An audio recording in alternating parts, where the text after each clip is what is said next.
Hey there, so today I got a little coleslaw going on because I have barbecue beef going over there in the crock pot, and I really like coleslaw with my barbecue. And I'm going to do a coleslaw today with a vinaigrette and just do a coleslaw without the mayonnaise. And we're also going to add an apple to it. So I'm going to get my dressing made first, and then we'll get all of our goodies chopped up and added to it.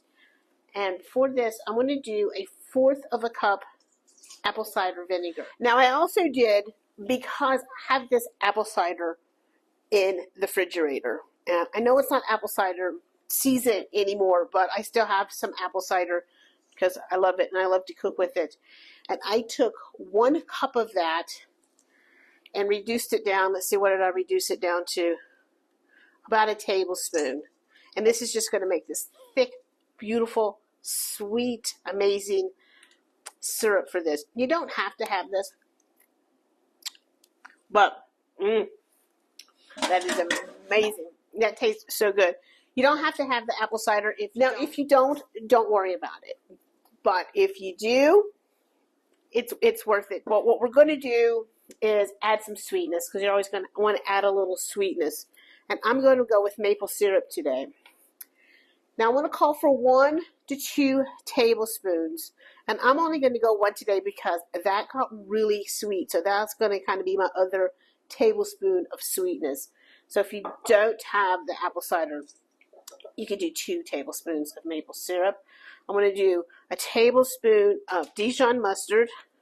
I'm going to eyeball that one. I have 1/8 of a teaspoon of celery salt, and I put celery salt in all of my coleslaws. And then I'm going to do a 1/2 teaspoon kosher salt and a 1/2 teaspoon pepper. I'm doing my mixed pepper blend here. Now I'm going to whisk this up, and before I add any oil, get that salt dissolved.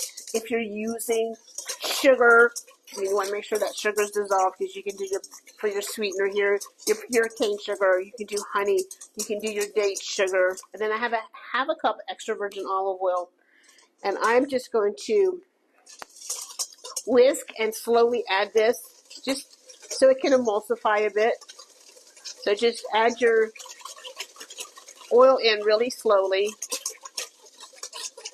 And then, of course, we want to taste. I'm going to go with just a pinch of kosher salt. So now, as I chop up my vegetables, I'm just going to throw it right in there into that vinaigrette that we made. So I'm going to say about 3 cups of cabbage, and I guess you can decide how thick or thin or chopped you want your cabbage. I'm going to go really finely chopped today because of that apple, and I'm going to grate that apple, so I kind of want everything to kind of be the same. So I'm going to go super chopped in my cabbage.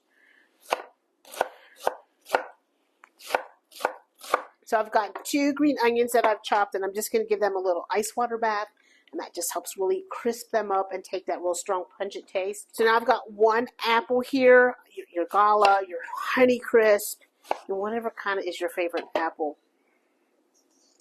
And then I'm going to use my box grater here and shred this. You can cut this into julienne if you like. And next I'm going to grate 1 carrot. So I've got everything in here, so we're going to give it a toss. You know, you could probably add some things in here, like maybe some dried cranberries, something like that. If you wanted something crunchy, I guess you could add a nut.